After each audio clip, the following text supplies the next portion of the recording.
Lavdëroni Zotin, se është I mirë, Halleluja.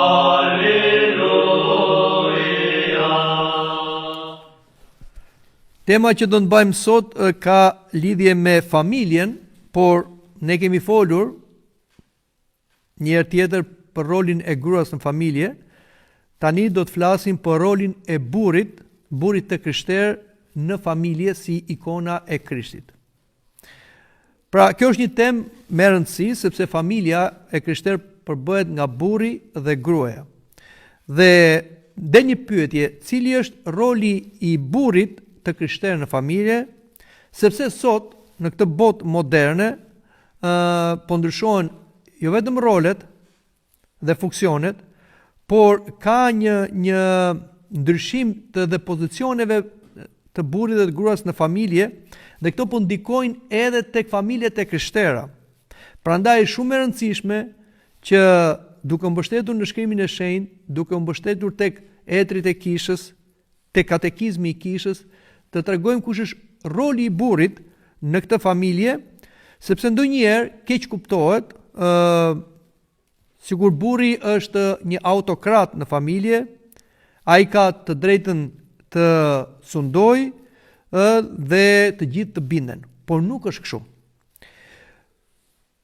Zoti që krijoi në fillim burrin e parë, Adamin, ai tha që nuk është mirë që Adami, pra burri, të ri vetëm në parajs, do t'i bëj një shoqe.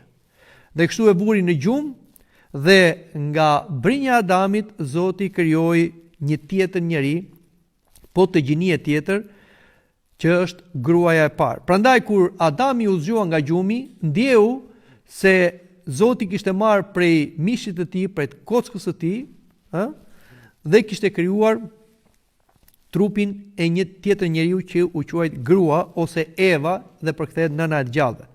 Prandaj tha Adami, kjo është kock nga kocka ime, është mish nga mishi im. Dhe thuhet, burri lë nënën e babën, merr gruan e vet e bëhet një mish. Por ashtu si Zoti krijoi çiftin e parë, burr grua, mashkull femër, dhe krijoi familjen, ai dha dhe detyra. Dhe detyrat e burrit janë detyra sakrifikuese, jo thjesht sunduese.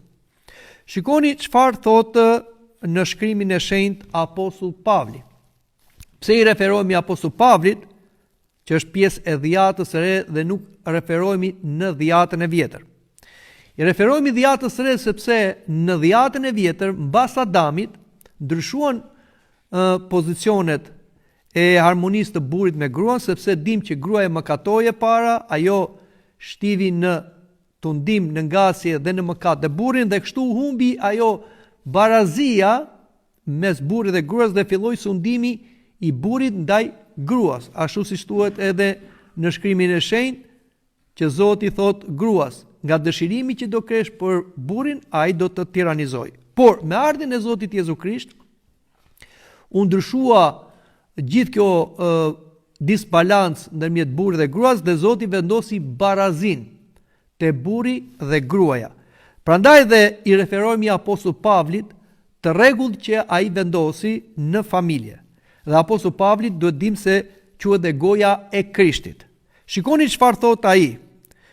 Burrat duheni gratue kurse Krishti e deshte kishën dhe dha veten për të. Është letra Efesianëve.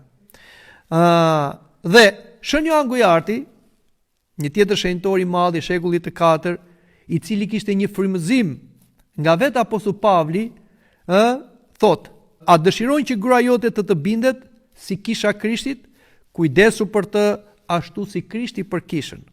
Dhe sikur të duhet të japësh jetën për të, dhe sikur të durosh të vuar gjithçka, mos e refuzo. Dhe mëtej, përsëri ky Ati Malli kishë thot, edhe nëse ajo të përçmon, ti trego dashuri, nëse të zëmëron, ti boj urt, asgjë nuk është më fortë se kjo lidhje kur mbahet me dashuri. Prandaj, Zoti ka caktuar burrin një detyrë të vështirë, sepse është krijuar si burr, është krijuar të drejtoj, por jo të sundoj, por të sakrifikoj. Dhe pra burri vërtet është i pari i familjes, ose është kreu i gruas, siç thuhet, dhe burri është kreu i gruas dhe gruaja është trupi i burrit, dhe gruaja duhet i bindet burrit në gjitha sipas Zotit, dhe burri ta duaj gruan si veten e tij. Pra, vërtet burri drejton, sepse këtë të drejt nuk e ka marrë se ka dashur, ja ka dhënë Perëndia sipas rregullit që ai ka vendosur në familje, por ka një drejtim, një udhëheqje me përulësi. Pra, Shën Johan Gojarti vazhdon dhe sqaron: mos e kupto kryen si sundim, por ki kujdes, sepse Krishti nuk sundon kishën me frikë, por e fitoi me dashuri. Kurse Shën Grigor Theologu, një tjetër shenjtor i madh, thot: duhet të udhëheqesh, i thot burrit, jo me forcë, por duke të rrequr me virtut.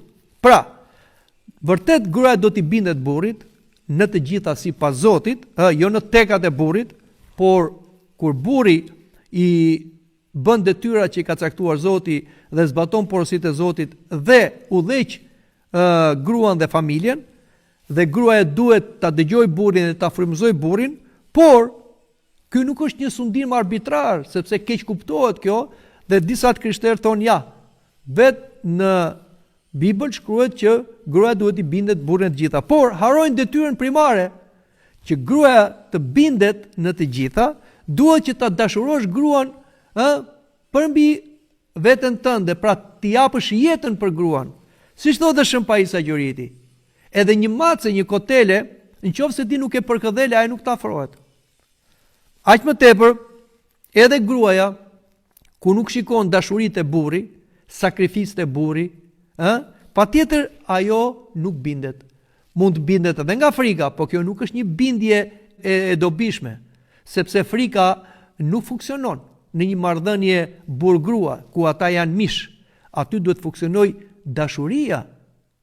Prandaj udhëheqja e burrit në familje, si kreu i gruas dhe babai i fëmijëve, duhet të jetë një udhëheqje që, si them, ka primare sakrificën, dashurinë deri në flim. Burri duhet ta nderoj gruan si bashkët trashëgimtare, dhe aq më tepër si bashkët trashëgimtare të hirit të jetës, thot apostulli Petro. Pra, nuk është se Zoti i ka dhënë burrit disa hire të veçanta dhe gruas jo. Kështu mendoni në dhjatën e vjetër, por në dhjatën e re, Krishti i dha burrit dhe gruas të njëjtën mundësi që ata të shenjtërohen dhe të hyjnizohen dhe të bëhen sipas hirit Perëndi. Këtë kemi tek shenjtorët, të cilët në kishën tonë janë të shenjtëruar edhe burr edhe grua. Prandaj thot dhe apostulli Pavli në letrën e tij, nuk ka më burr dhe grua. Fjala nuk ka më burr dhe grua nuk do të thosë në kish kemi unisex, pra si them pushon seksualiteti në kuptimin e gjinis. Në kish kemi seksualitetin të ndar, mashkull dhe femër, dhe kështu do jenë edhe në përjetësi mashkull dhe femër, por nuk ka hire të veçanta për burrin dhe hire të veçanta për gruan. Nuk është i burrit shenjtërohet më shumë se gruaja dhe gruaja më pak. Patjetër që ka funksione të veçanta, siç ka funksione biologjike, ka dhe funksione shoqërore, edhe brenda kishës në shërbes. Burri ka të drejtë sipas hirit të Zotit dhe si ikona e Krishtit të merret edhe me shërbesa fetare, kurse gruaja nuk mund të merret me shërbesa fetare. Kjo është arsyeja që nga koha e Zotit Jezu Krisht deri më sot, në kishën ortodokse, një grua nuk mund të bëhet dhe nuk do bëhet asnjëherë priftëresh. Ajo mund të quhet priftëresh si gruaja e një prifti, po jo të jetë priftëresh për të kryer shërbesa priftërore. Në kishën tonë ortodokse, gruaja mund të shkojë vetëm në shkallën e diakoneshës, siç kishte në krishterimin e hershëm, por që ka edhe në disa manastire, por jo më tepër se kaq. Sepse rolin priftëror Zoti Krisht i dha apostujve burrave. Gratë, siç ishin e tërshenjta, e bekuara mbi gjithë gratë, por dhe gratë miraprurse kishin një rol tjetër brenda kishës, por jo rolin priftëror. Prandaj, nëse u shikonin në disa kisha heterodokse, që disa gra janë bërë priftëresha, madje edhe më lart të drejtojnë një kishë, për kishën ortodokse kjo është e gabuar, është herezi dhe është e papranueshme. Dhe ne nuk i përshëndesim këto gjëra të reja në thonjza në këto kisha, por që janë kisha heterodokse. Fjala vetë heterodokse do thotë jo ortodokse. Ne njohim një kishë, nuk mund të njohim shumë kisha, sepse Krishti nuk mund të ketë shumë trupa. Por ne një është Zoti, një është kisha, thot Apostull Pavli, dhe një është shpëtimi. Prandaj duhet të vim atje ku e kemi nisur bisedën, roli i burrit në familjen. Prandaj burri, si thotë Shëni Jon Gojarti, duke u frymëzuar nga letra Apostull Pavli drejtuar Timotheut, nuk mjafton të mos bëj të keqen. Duhet të kujdeset aktivisht për familjen e tij, sepse kjo është pjesa e besimit. Do me thënë, në familje një burr i krishterë nuk duhet të jetë pasiv. Pra, unë nuk bëj keq. Unë nuk ofendoj, unë nuk sundoj, por jo, ti duhet të jesh aktiv, sepse ke detyrën që ta ka dhënë Zoti. Pse u martove? Pse krijove familje? Pra, nuk u martove thjesht për kënaqësi, as për të rregulluar një gjendje shoqërore, të krijosh një familje ose të riprodhohesh, ose të gjesh një qoshe ku të futesh kokën, ose dikë që të ushqej e të kujdeset. Nuk është kjo familja e krishterë. Burri gjen një grua që ai të përmbushet, të forcohet në sfidat e jetës dhe të gjej një shok ose një shoqe, pra mirë themi shoqe, që ai të mbështetet burrit tek ajo dhe gruaja të mbështetet tek burri, që të dy të ecin në Krishtin dhe martesa të bëhet një shkallë për të vajtur në parajs. Dhe familja e bekuar në kishën tonë ortodokse është e përjetshme, martesa që sjell familjen. Prandaj ne shikojmë martesën jo si diçka vetëm toksore, por martesa është e bekuar dhe është e përjetshme. Çifti në qoftë se i qëndron besnik njëri tjetrit në këtë jetë dhe përmbush porositë e Zotit, të dy ata do jenë në përjetësi të martuar. Patjetër që në përjetësi nuk do kenë një marrëdhënie seksuale siç kanë në këtë botë për riprodhim, sepse në jetën e përjetshme, në ngjalljen e vdekurve, do kemi trupa të dallueshëm mashkull e femër, por nuk do kemi organe seksuale, sepse nuk do kemi nevojë të riprodhohemi. Amba do ta ruajmë gjinin mashkull e femër dhe martesa e burrit dhe gruas që janë bekuar në kishën tonë ortodokse do vazhdojnë në përjetësi. Edhe në përjetësi ata do jenë burr dhe grua dhe aq mirë do jetë kur dhe fëmijët e tyre shpëtojnë, do jetë si familje në përjetësi. Kjo pra është qëllimi, që martesa të vazhdojnë në përjetësi dhe fëmijët të jenë bashkë me çiftin dhe ata në përjetësi. Siç kemi për shembull te jeta e shenjtorëve, që kemi të shenjtëruar burrin, gruan, po kemi edhe fëmijët. Pra, burri duhet të jetë aktiv, që do thotë të kujdeset për gruan, të kujdeset për familjen, të siguroj të mirat materiale, sepse pavarësisht se sot ka ndryshuar pozicionet e gruas në familje, pra duke quajtur gruan një forcë të madhe e nxorë nga shtëpia, e nxorë nga punët e shtëpisë, jo thjesht si një shërbëtore, por si një mbretëresh e familjes, ku ajo të kujdesej për gjërat e shtëpisë, jo vetëm për gatim edhe për pastrim, por për edukim të fëmijëve. Dhe unë doli gruaja në punë, sepse ja u në rrogën burrit dhe duhet punonte edhe gruaja që të barazoj. Por çfarë bë? Kështu u shkatru në një farë mënyrë edukimi i fëmijëve. Edhe filluan shumë probleme, sepse gruaja duke marrë një ekonomi, atë kërkonte pavarësi, nxitur dhe nga lëvizjet feministe. Prandaj këto janë disa fenomene shoqërore që në një farë mënyrë krijuan disbalancë ndërmjet burrit dhe gruas dhe atë rregull që ka vendosur Zoti në martesë burr grua. Por përsëri edukimi i fëmijëve nuk është vetëm në rolin e gruas, pavarësisht se gruaja ose nëna, më mirë themi, ka një rol parësor në edukimin e fëmijëve, sepse ajo e mban fëmijën në barkun e vet, për 9 muaj, pastaj fëmia qëndron me nënën derisa arritet. Kështu që fëmia është më afër me nënën, prandaj dhe nëna ka detyrë të edukimit, po jo se babai rri larg. Babai duhet dhe ai të edukojë fëmijët dhe të japi shembullin e vet, sepse fëmia e imiton prindin. Dhe kur një fëmijë shikon që babai e do nënën e tij, kujdeset për të, kujdeset për fëmijët, patjetër që ky është një shembull shumë i mirë për një fëmijë. Sesa shumë fjalë që ne mund t'i themi një fëmijë. Prandaj duhet që babai të kujdeset për fëmijët dhe t'i edukojë ata. Dhe edukimi është disiplinë. Çfarë thotë fjalët e urta? Në qoftë se ja kursen thuprën fëmijës tënde, ti e urren atë. Ç'do të thotë? Edukimi nuk është llastim, siç e interpretojnë disa dhe sot. Da sociolog, psikolog modern, lejnë fëmijët të lirë, le të bëjnë çfarë duan. Siç thotë Shën Paisi, sot fëmijët nga kjo liria janë bërë pothuajse rrugeç. Ata nuk pyesin as për prindrit, nuk pyesin as për të rriturin, nuk pyesin as për mësuesët. Dhe kemi një problem sot që fëmijët janë bërë si them rebel.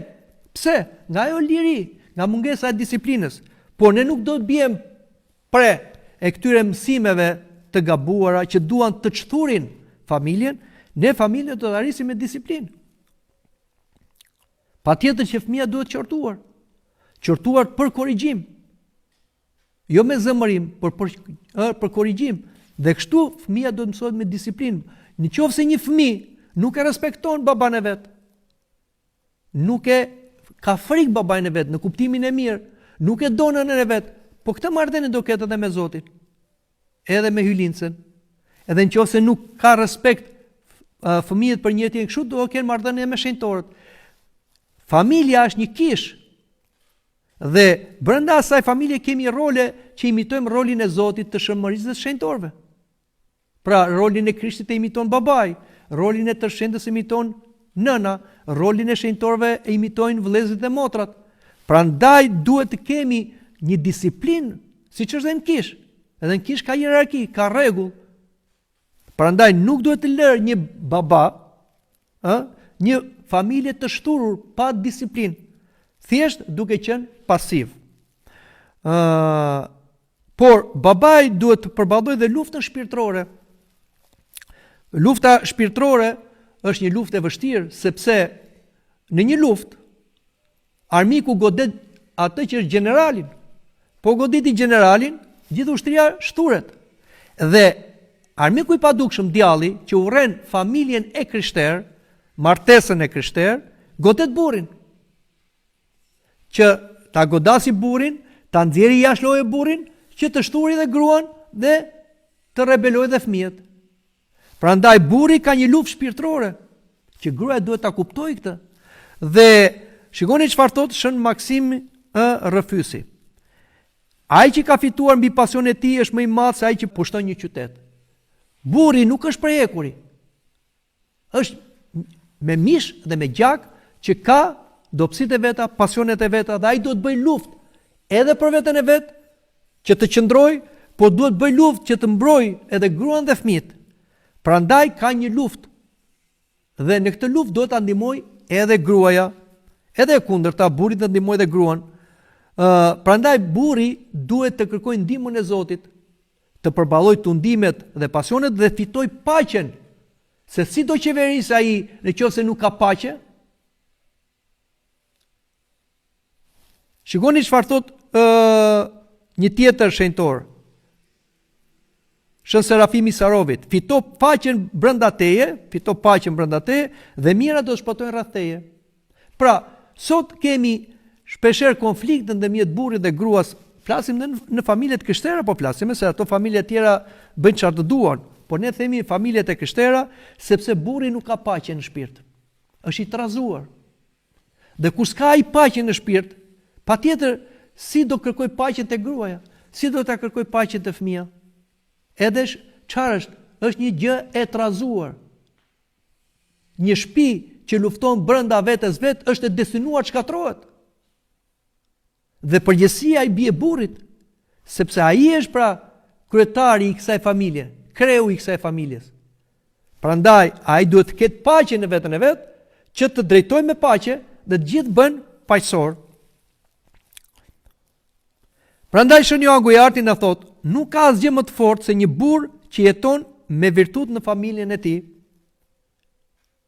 Vetë Zoti Krisht nuk tregoi burrëri duke sënduar, por duke u kryqëzuar.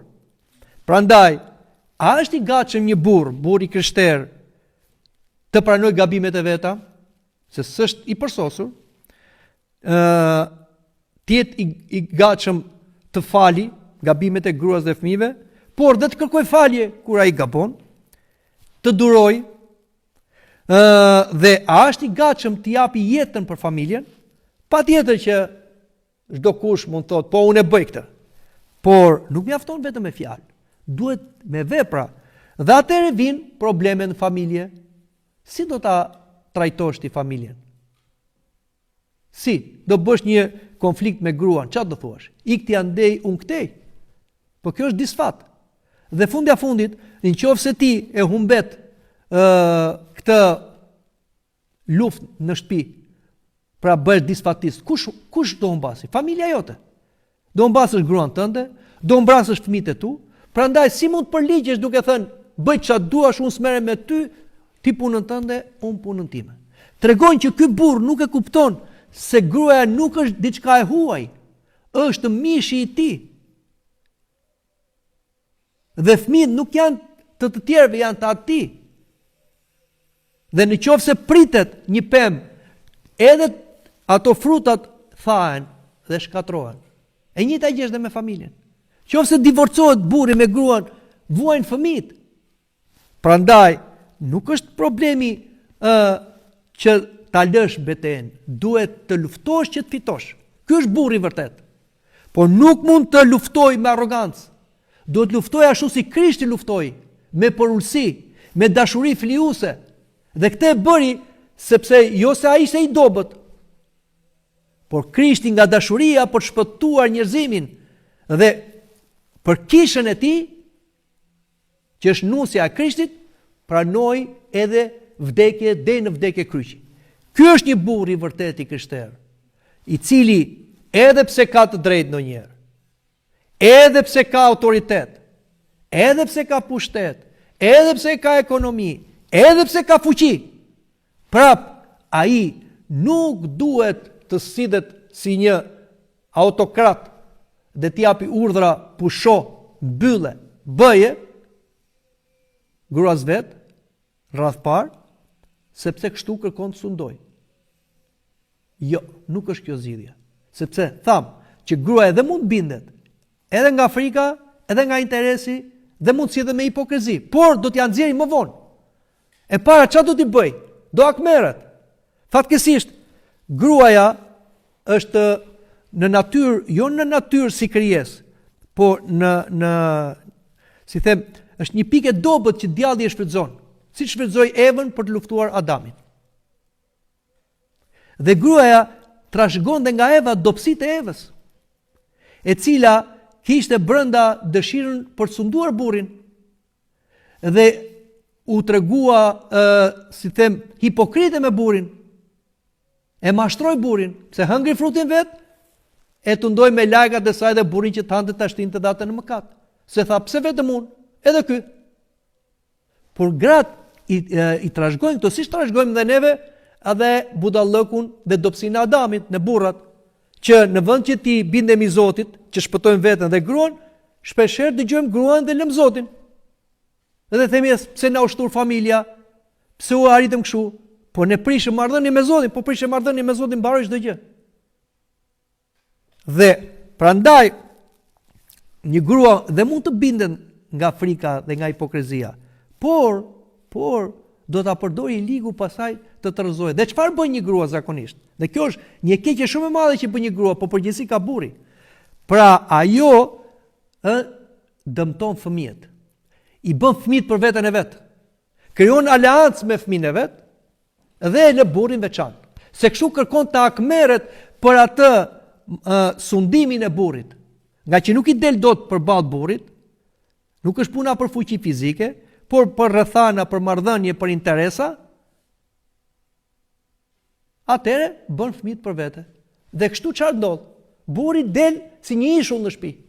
Dhe vjen një moment pasaj që rriten fëmijët dhe nuk e pyesin më burrin, baban e tyre dhe burrin e nënës tyre. Atëherë nuk ka më familje. Atëherë shkatrohet gjithçka.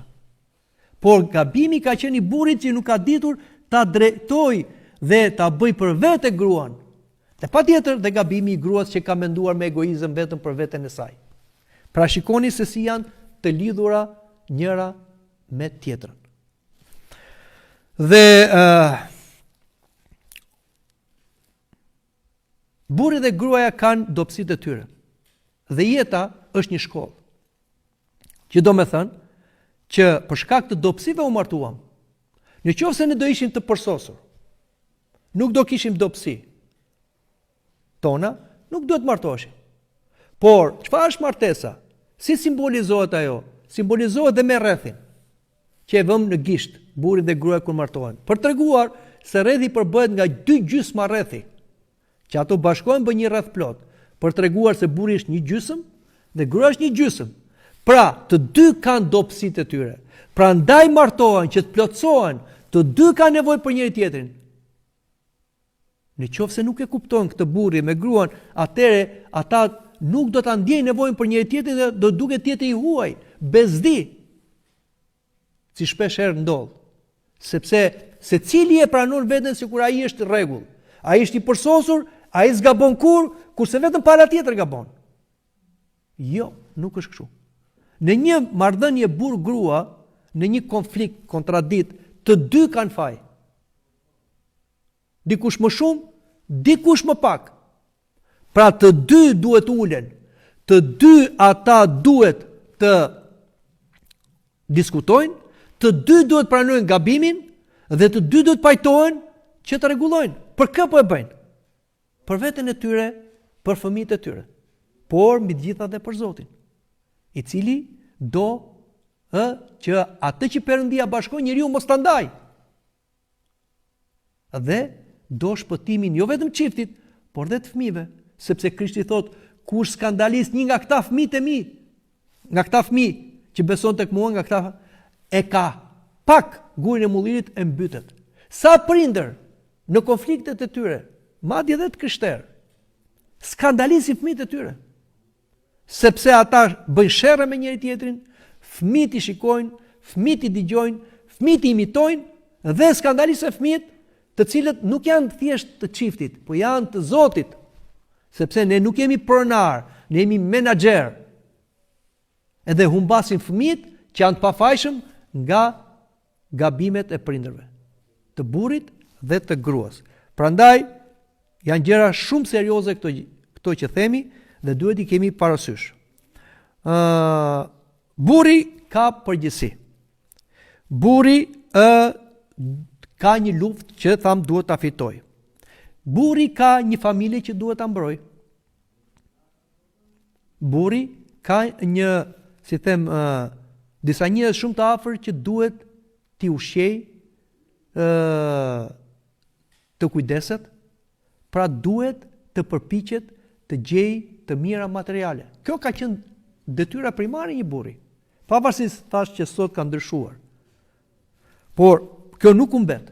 Në sytë e Zotit burri e ka të drejtën të punojë dhe të lodhet. Shkon njeriu në mundimin e tij gjerë në mbrëmje. Nuk më thot një burr që vajta u lodha. Po pse thua vetë të burr pastaj? Qofse e burr për këtë jepra, do shkosh, do lodhesh dhe për kë po lodhesh? Po lodhesh për gruan tënde, për fëmijët e tu, për familjen tënde. Prandaj është detyrë e burrit që të gjej punë dhe të punojë. Dhe ka një ndryshim ndërmjet burrit të krishterë dhe të burrit të botës. Dhe unë do të them këto ndryshime që ju t'i kuptoni çfarë ndryshime ka ndërmjet dy roleve të një burri të krishterë edhe burrit të botës. Shikoni se sa ndryshojnë me njëri tjetrin. Pra, ku ndryshon burri krishterë me një burr të botës? Ku flasim burr të botës që krijon një familje sipas botës, jo me kriteret që ka vendosur Zoti dhe kisha. Burri i botës jeton për veten, për kënaqësinë e tij egoiste, për suksesin e tij. Burri krishter jeton për Zotin dhe për gruan dhe fëmijët. Njëri thot, çfarë marr nga kjo që jap? Pra bën tregti. Tjetri thot, çfarë jap brenda familjes? 2. Burri i botës do kur i leverdis. Burri krishter do edhe kur i dhëmb. Do dhe kur nuk e duan. Dashuria e parit është ndjenjë. E të dytit, pra e të krishterit, është sakrificë, si e Krishtit në kryq. 3. Pushteti dhe roli në familje ndryshon ndërmjet burrit krishter dhe burrit botës. Burri i botës kërkon kontroll, dominim, sundim. Burri krishter shërben dhe mban përgjegjësi. Njëri sundon, tjetri mban barrën, pra i krishteri. Burri i botës nuk kërkon falje, do të ketë gjithmonë të drejtë. Burri krishter përkulet, kërkon falje, lufton vetveten, dobësitë e tij. Burri i botës tundimet i sheh si normale, madje edhe tradhtin bashkëtorë. Si them, e kam gruan në shtëpi, e ushqej, e mbroj, por kam të drejtë të gjej një grua tjetër. Madje ka dhe fe që i ndihmojnë burrat që të gjejnë shumë gra. Porse, burri krishter mban vetëm një grua dhe duhet që ndroj besnik asaj, jo vetëm në veprime, por dhe në mendime. Lufton për pastërti dhe besnikëri. Njëri i botës e justifikon mëkatin, i krishteri lufton nga tundimet, se është me mish dhe me gjak, po i qëndron besnik grua së vet. Vinte familja. Burri i botës, për të familja është pjesë e jetës. Për burrin e krishter familja është thirrje dhe përgjegjësi e shenjtë nga Zoti. Njëri është prezent fizikisht, tjetri i krishteri është prezent me zemër dhe shpirt në familje. Burri i botës në marrëdhënie me Zotin e kujton Zotin vetëm në nevojë. Burri i krishter jeton çdo ditë me Zotin. Lutet, pendohet, ndryshon. Dhe mund themi e fundit, burri i botës lufton për para, famë dhe kënaqësi. Burri i krishter lufton për shpirtin e tij dhe për familjen, që është e shenjtë. Pra, për ta përmbledhur, burri i botës jeton vetëm për veten, kërkon të marrë, të sundoj, justifikon mëkatin, kurse burri i krishter jeton për Zotin, i jep veten, shërben, lufton për shenjtëri. Pra, burri i botës ndërton një jetë të përkohshme, egoiste, që shpeshherë shkatrohet. Burri i krishter ndërton një familje që thamë është e përjetshme. Dhe në fund, nuk do të ketë rëndësi sa para bëre dhe sa i fort u duke, por përpara gjykimit Perëndis do ketë rëndësi kjo: sa deshe, sa fale, sa u flijove. Këtë do t'i kërkoj Zoti burrave. Prandaj, ti kemi parasysh të gjitha këto për të kuptuar përgjegjësinë që ka një burr i krishter në një martesë të krishter, në një familje të krishter. Amin.